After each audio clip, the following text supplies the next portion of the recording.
live from the National News Studio, Sri Lanka.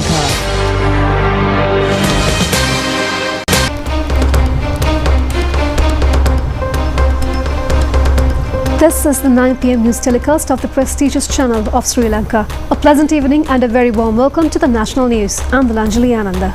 And I'm Vibhuda Vijay Pandara. Let's have a look at today's top stories first.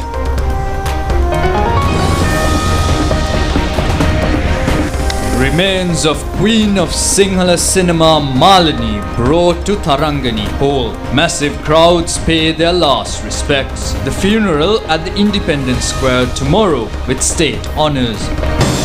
The President says the NPP will establish power in 267 local government institutions. Several disgruntled SJP electorate organisers resign from their posts. An increase in rainfall in several areas. The need to maintain environmental cleanliness to control dengue disease has been reiterated.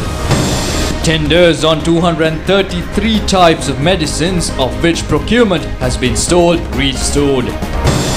And in news overseas, clashes between Russia and Ukraine amidst a war prisoner exchange. And now for those top stories and other news items in detail, starting off with local news.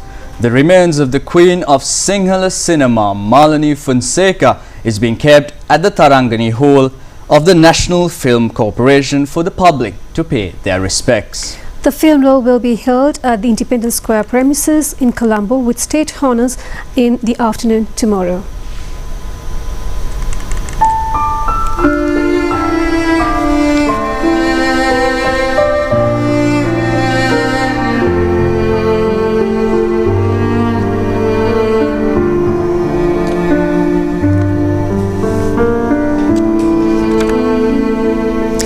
The body of Malani Fana was taken to Tharangani Hall of the National Film Corporation for the last respects to be paid by the thousands of her fans in the morning today.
A large number of people, including the relatives of the family, artists and the fans, followed the body, which was taken from her residence in a motorcade.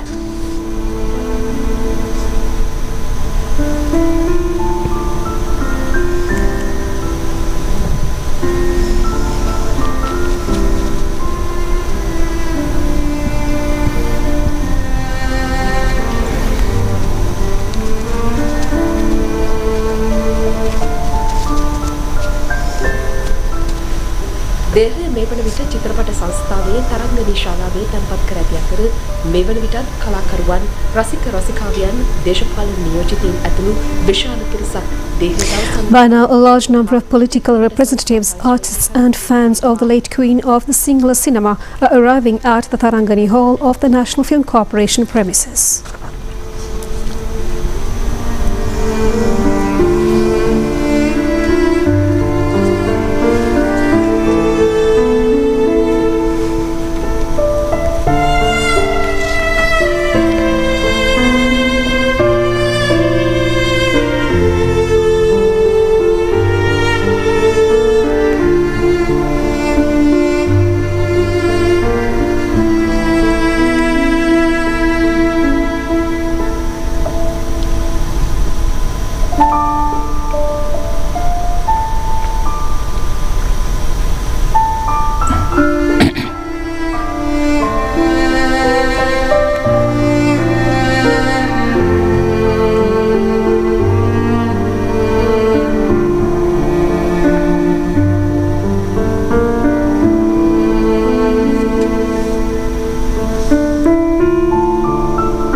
ශේෂ්ත්‍රයටම විශාල හිඩසක් ඇති කරනවා. මාලිනී කෙනෙක් ඇති වෙන්නේ නැහැ කියලා මම හිතන්නේ. ඇය වෙනුවෙන් අපිට කරන්න පුළුවන් වෙන්නේ චිත්‍රපටි ශාස්ත්‍රයත් සිනමාවත් තවත් ශක්තිමත් කරලා ඇය නියෝජනය කරපු ඒ ස්වර්ණමය යුගයට නැවත වතාවක් අපේ ලංකාවේ චිත්‍රපටි ඒ ශාස්ත්‍රය නැවත වතාවක් එතනට ගෙනියන්න ඇය වෙනුවෙන් අපි උත්සාහ කළ යුතුයි.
Moving on to more local news, President Anura Kumar Dissanayake says that the MPP will establish administration in 267 local government institutions. He made this observation at the meeting of representatives of local government institutions today at the Temple Trees. The National People's Power Party was able to secure 3,926 councillor posts in the recently held local government elections. The party also able to win a majority of local government institutions. The President addressing the meeting emphasized that all local government councillors should fulfill the aspirations of the people. President Anura Kumar Dissanayake said that the party was able to become the political movement which won the majority of the local government institutions in the history of the country. The party will be able to establish power in 152 local government institutions once the names of the councillors were notified by Gazette. Already the party has requested the list of names of chairman and deputy chairman. The party also has the highest number of councillors as a single team. Once the opposition parties get together, the NPP becomes second or the third. The people have given a mandate to the NPP to establish power in local government bodies. Nowhere a majority has been given for a collection of opposition groups to establish power. Steps will be taken to establish administrations in the remaining 115 councils, also by respecting the mandate of the people. He added that in case the opposition tries to do such things, then the government will also take steps to establish power in the remaining councils also. So an MPP government means an opportunity to raise the society to a new level. Therefore, councillors should provide leadership to the villagers as per the mandate given by the people. The councillors should have the courage to represent progress in front of various sorts of social prejudices. Previously, all illegal activities were done by the local government councillors, and the present government will take steps to alter this trend.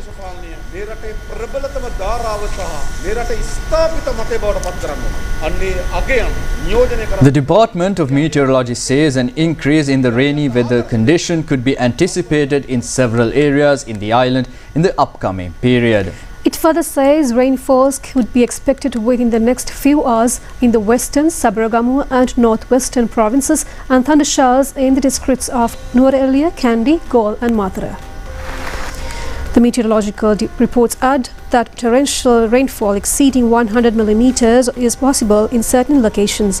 Strong winds of the speed of between 40 to 50 kilometers per hour could be experienced in the northern, north central, southern and northwestern provinces, as well as in the Trincomalee and Munaragala districts. Due to the activation in the southwestern monsoon climatic condition, wind speed in the sea areas beyond the coast from Chilau to Kankasanture via Puttalam and Mannar, and from Mathura to Pothville via Hambantota may reach up to 60 to 70 kilometers per hour. The seas could remain rough from time to time. The department requests naval and fishing communities not to engage in activities until further notice. The wind speed in the sea areas beyond the shore shows from Chilau to Mathura across Colombo and also from Kankasanture to Trincomalee via Mullaitivu could also increase to 50 to 55 kilometers per hour. The report further says there is also a possibility of sea waves in the seas beyond Mannar to Puttalam, from Colombo to Puttalam via Galle and Hambantota, rising up to 2 to 3 meters. As a result, the report says there is a likelihood of sea waves reaching the coastal areas from Mannar to Galle via Puttalam and Colombo. Deputy Minister Dr. Hansaka Vijayamuni says that the spread of dengue can only be controlled by maintaining residential areas and the surroundings clean. The minister made these observations joining the dengue control program of Kandy Yatinura Provincial Secretariat Division. The spread of dengue in the Yatinura Provincial Secretariat Division at present is in critical state. The Shramadana campaign, in order to bring awareness amongst the public in order to prevent and minimize the spread of the disease, was held at Kiribatkumara Paladuwa Vihara at Peradeni yesterday. The program, which was held under the leadership of the Deputy Minister Dr. Hansaka Vijayamuni, was also joined by representatives of government institutions and the members of Clean Sri Lanka program. Deputy Minister Dr. Hansaka Vijayamuni said that this year can be termed as a year where there is a rise in the cases of dengue. When statistics are considered, also there is a tendency of a rise in the number of cases. Environmental factors also play a role in this regard and provides conducive conditions in breeding mosquitoes. A special attention has to be paid in urban and semi-urban areas, he added. He also said that mosquito breeding places have to be eliminated in order to control the spread of the disease. The Deputy Minister further said that the government expects to provide political leadership to the village and voluntary services are also expected to be set up on Grama Nilgiri division level. We'll be back with more news from home after this break.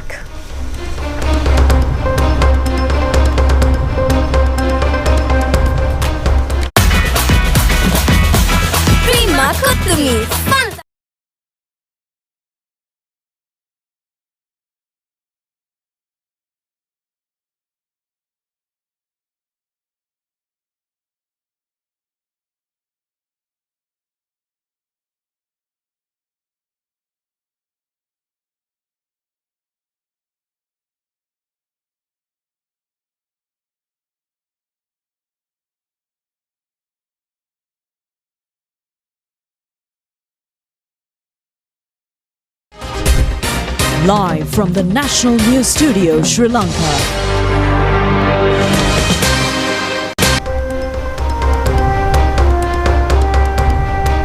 Welcome back. Moving on with more local news.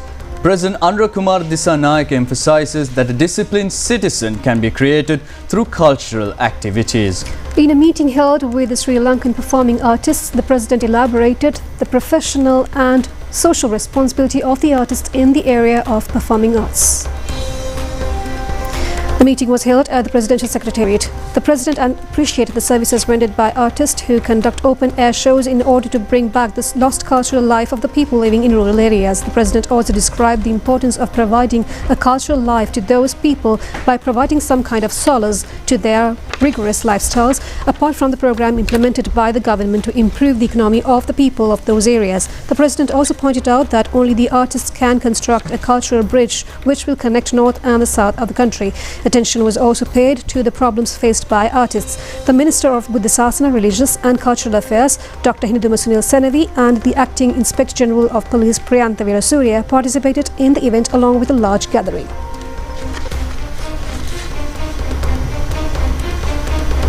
Minister Dr. Nalinda Jayatissa says that the current shortages of certain medicinal drugs have arisen because procurement decisions were not taken in a timely and proper manner last year.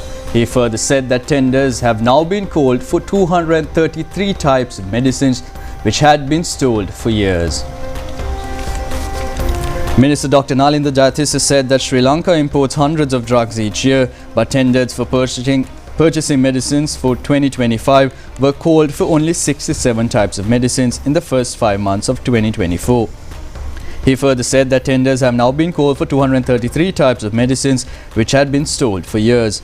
The Health Minister also revealed that the State Pharmaceuticals Corporation completed procurement processes for 233 types of drugs in the first 5 months of 2025.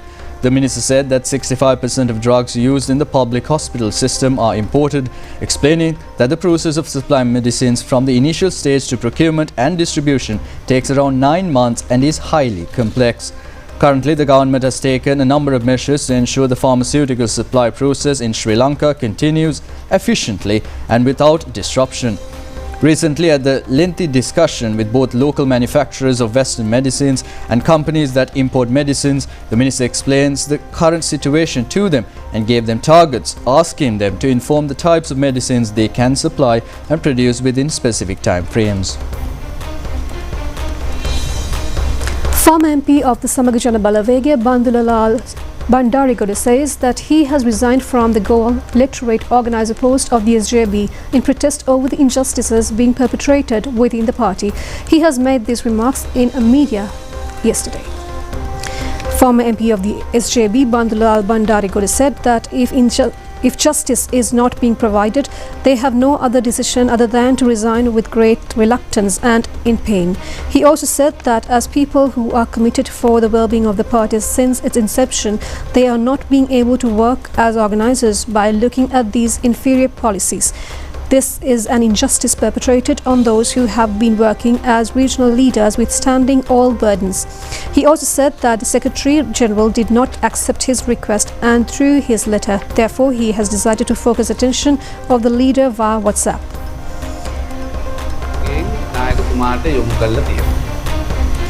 Meanwhile, Samaga Jana Balawege co-electorate organizer in the Nuwara district, Asoka Sepala, has also informed of his resignation from the post of electorate organizer.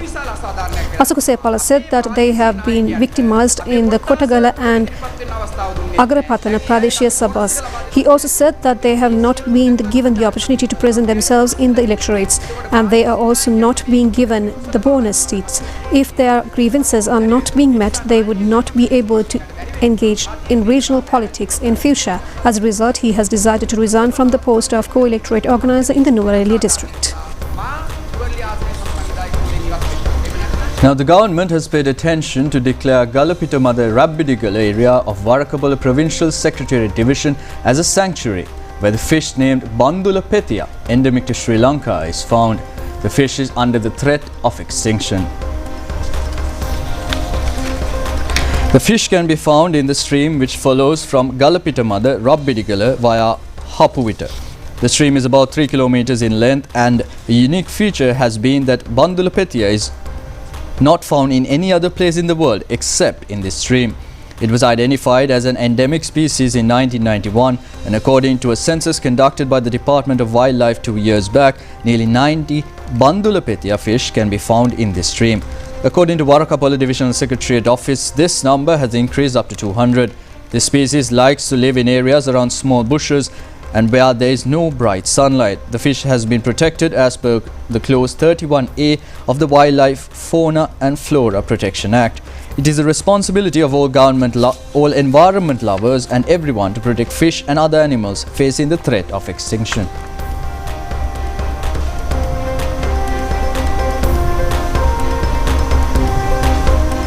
We'll be back with foreign news after this break.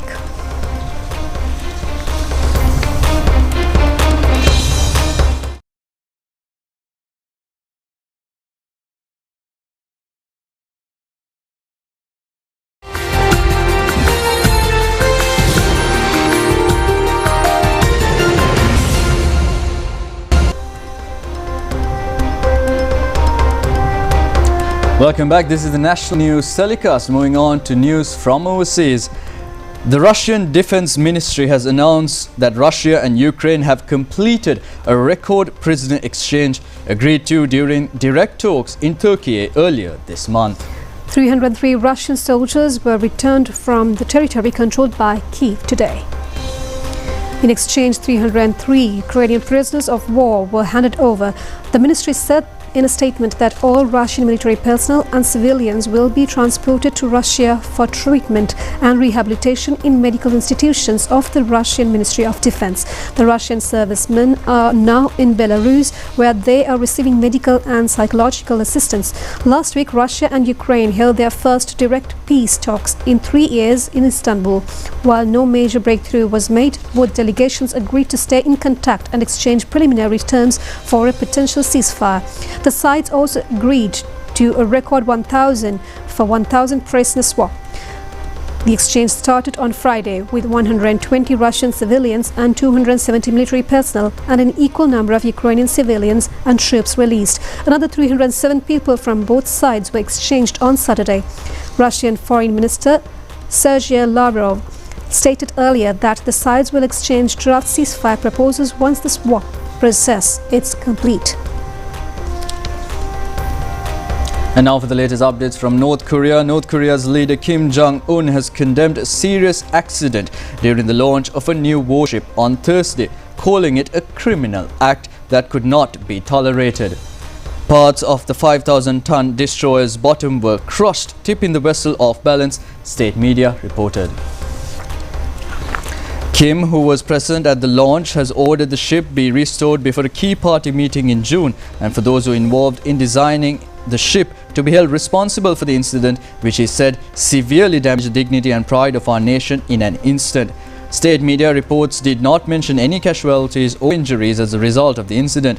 Kim attributed Thursday's accident, which took place at a shipyard in the eastern port of Cheongin, to absolute carelessness, irresponsibility and unscientific empiricism.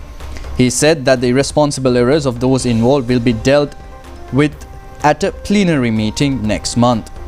It's not clear that what the punishment they might face, but the authoritarian state has a woeful human rights record.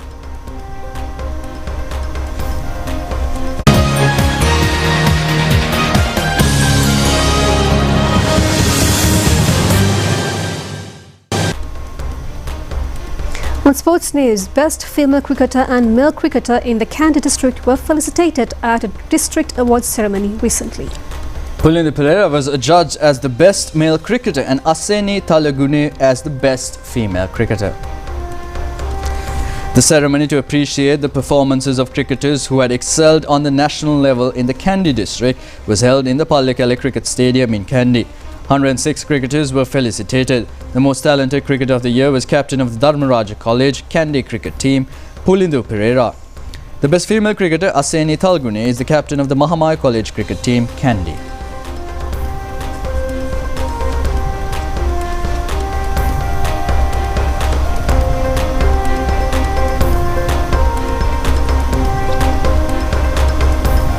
And that's all the news we have for you tonight. Join us tomorrow at the same time for the very latest on ChannelEye. I'm Dilanjali, together with Vibhuda, signing off. Good night. Good night.